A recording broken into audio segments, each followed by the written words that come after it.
Salut les runners, j'espère que vous allez bien. On se retrouve aujourd'hui, on va parler des douleurs au mollet du coureur à pied. Donc, ces douleurs au mollet, c'est un sujet très épineux. Cela concerne en général davantage les débutants ou alors les coureurs lors des périodes de transition ou de reprise. Et beaucoup voient un petit peu ça comme une fatalité. Je suis coureur, donc j'ai mal au mollet, c'est normal. Donc on va voir dans cette vidéo un petit peu comment gérer ces douleurs au mollet, est-ce que c'est normal d'avoir mal au mollet, et puis comment on peut s'en sortir efficacement. Allez, c'est parti!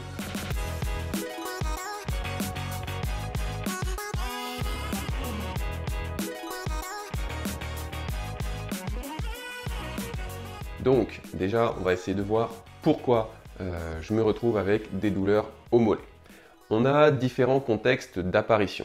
On va avoir le contexte d'apparition brutale. Je suis en train de m'entraîner, souvent je fais une accélération ou je fais un travail intermittent ou un travail de côte ou des choses comme ça et j'ai une apparition brutale de douleur dans le mollet, souvent un pic, une sensation d'étirement, de déchirement. Voilà, donc là, dans ces contextes-là, il y a quand même de fortes chances que l'origine du problème soit une atteinte musculaire, une lésion, ce qu'on appelle myoaponévrotique, anciennement ou en tout cas vulgairement appelée claquage ou lésion musculaire. Ces lésions, elles ont tendance à toucher la partie intermédiaire du mollet, donc entre la région haute qui correspond au jumeau gastrocnémien et la partie basse qui correspond au solaire. Donc c'est souvent une lésion qui est à la jonction entre ces deux structures musculaires. Qu'est-ce qu'on va retrouver comme signe? Souvent, ça impose un arrêt quasiment brutal de l'activité suivant le degré de lésion. C'est quelque chose qui va provoquer de la douleur à la contraction du muscle, donc par exemple à la mise en charge sur la pointe des pieds ou à la réception ou au saut. C'est quelque chose qui peut être également douloureux à la palpation et on va pouvoir éventuellement observer l'apparition d'un œdème s'il y a eu un saignement dans les jours qui suivent la lésion. Donc ça, c'est pour les douleurs d'apparition brutale. Il y a aussi des douleurs qui apparaissent de façon un petit peu progressive. De jour en jour, de sortie en sortie, je commence à avoir des douleurs qui s'installent dans le mollet, qui sont des fois peut-être un petit peu plus diffuses, qui peuvent être également précises, mais qui ne vont pas forcément m'empêcher d'aller réaliser mon effort en course à pied. Dans ce cas, on va pouvoir essayer de mettre en évidence plusieurs origines à cette apparition de douleur. La première, la plus commune, ça va être le surmenage mécanique. J'ai commencé à augmenter mon rythme d'entraînement, je fais peut-être un petit peu plus de volume, un petit peu plus de dénivelé, un petit peu plus de travail de vitesse. Ça va un petit peu vite pour mon corps, donc là je suis de nouveau dans cette fourchette du trop vite, trop fort, et je suis en train de créer un surmenage mécanique. Ce surmenage ne m'empêche pas l'activité, mais si je continue, je risque d'arriver soit à une lésion musculaire brutale comme on a évoqué juste avant, soit juste à l'arrêt ou à l'incapacité de poursuivre mon rythme d'entraînement, tout simplement parce que mon corps va me dire stop. Ces problèmes de surmenage mécanique sont également fréquents quand une personne essaye de faire une transition vers une chaussure plus minimaliste et qu'il va trop vite dans cette transition. Je vous laisse d'ailleurs aller regarder la vidéo dédiée sur la transition où je vous explique un petit peu quels sont les bons paramètres à mettre en place afin de ne pas créer ce fameux surmenage mécanique. Parmi les autres origines possibles de cette apparition progressive des douleurs au niveau du mollet, on peut avoir l'atteinte du tissu nerveux. Vous avez tous déjà entendu parler de sciatique et quand ça descend un petit peu plus bas, même jusque dans les orteils, on parle de radiculopathie. C'est-à-dire qu'on a une atteinte au niveau du tissu nerveux qui va se retrouver soit étiré, soit compressé, quelque part sur toute la chaîne, que ça peut être directement au niveau de la région lombaire, puisque les nerfs du membre inférieur proviennent de la région lombaire, ou ça peut être à d'autres endroits un petit peu charnières, un petit peu carrefour, dans la fesse, derrière le genou, au niveau des malléoles, où il peut y avoir une compression du tissu nerveux qui va déclencher tout un tas de symptômes dans le membre inférieur. Alors là, en général, on a des douleurs un petit peu plus diffuses, on a une douleur qui peut être un petit peu changeante de position, qui peut être plus irradiante, plus brûlante, avec plus de picotements, de fourmillements, d'engourdissements. Donc voilà, ça c'est des signes un petit peu évocateurs que le tissu nerveux est engagé dans la responsabilité de vos douleurs. On peut également retrouver une atteinte vasculaire qui crée des douleurs dans le mollet. Donc là, ça va être des pathologies comme les phlébites ou alors de syndrome des loges. Et j'ai même eu récemment le cas d'un patient qui a eu une occlusion de l'artère fémorale. Donc l'irrigation sanguine de tout son membre inférieur en dessous du genou est perturbée, ce qui lui occasionne des douleurs au mollet de façon chronique pour des efforts qui restent relativement limités. Donc là, c'est vraiment l'exploration médicale et paramédicale qui va vous permettre le diagnostic clinique, qui va vous permettre d'aller faire les examens appropriés s'il y a besoin de faire des examens pour mettre en évidence tout ça. Donc encore une fois, rapprochez-vous bien d'un professionnel de santé à partir du moment qualifié, hein, évidemment, en course à pied si possible, lorsque vous avez des douleurs, puisque c'est vraiment un diagnostic précis qui doit être mis en place, puisque le traitement derrière n'est pas le même en fonction de l'origine des symptômes. Essayons de voir maintenant comment on peut diminuer ces douleurs au mollet. Alors là, je ne compte plus le nombre de patients que j'ai vu me dire je ponce le rouleau de massage, les balles de massage, le TENS, les machins, les trucs, j'en fais tous les jours et ça marche pas. Oui, ça peut être un bon complément, mais effectivement, si on ne fait que ça risque d'être limité. On va reprendre un petit peu, pour parler du traitement, les deux grandes sous-catégories qu'on a évoquées par rapport à l'origine. Si vous avez une origine brutale, donc vous savez, cette apparition de douleur au cours de votre effort, au moment d'une accélération, d'un démarrage rapide, d'un changement de rythme, d'un saut, d'une réception de saut, donc c'est qu'on est probablement dans une atteinte musculaire, dans une lésion musculo-aponeurotique. Dans ce cas-là, le meilleur traitement, je vous laisse vous référer au protocole Peace and Love, qui est vraiment le traitement par excellence de ces blessures non traumatiques.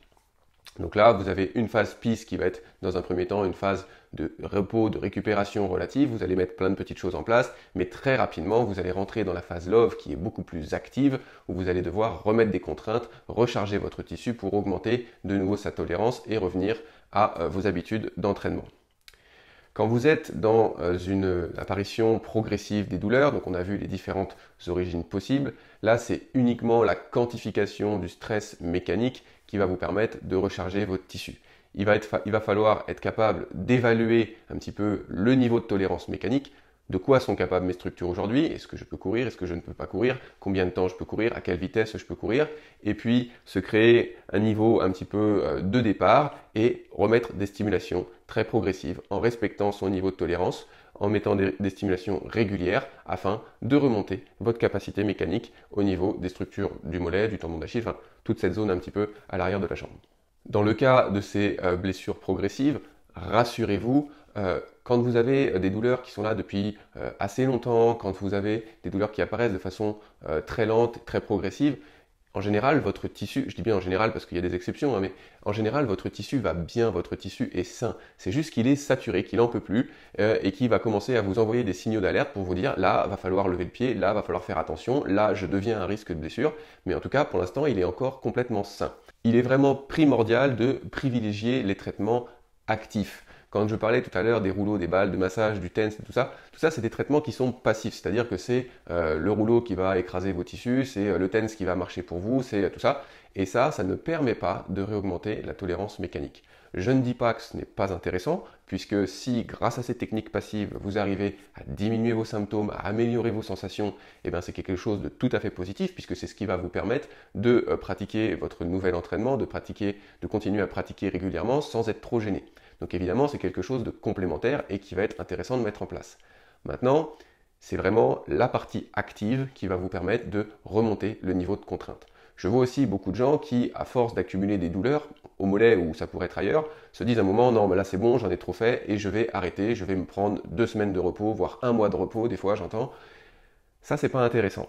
C'est pas intéressant parce que pendant ce temps de repos, si vous ne mettez pas de contraintes sur votre tissu, lui, il va continuer à se désadapter doucement, doucement, doucement, doucement. Alors oui, vous aurez peut-être moins de douleur, oui, vous aurez peut-être moins de gêne, mais par contre, au moment de la reprise, votre niveau de tolérance mécanique va rester très faible et vous risquez de surcharger, de dépasser tout de suite, voire d'exploser votre capacité au moment de la reprise, ce qui va vous permettre ce qui va vous amener à rechuter ou en tout cas à relancer les douleurs très rapidement. Je vais essayer du coup dans cette vidéo de vous donner quelques exercices, quelques astuces, des choses très simples qui vont se faire sans vraiment de matériel pour que vous puissiez les faire partout afin de recharger progressivement votre tissu musculaire au niveau du mollet.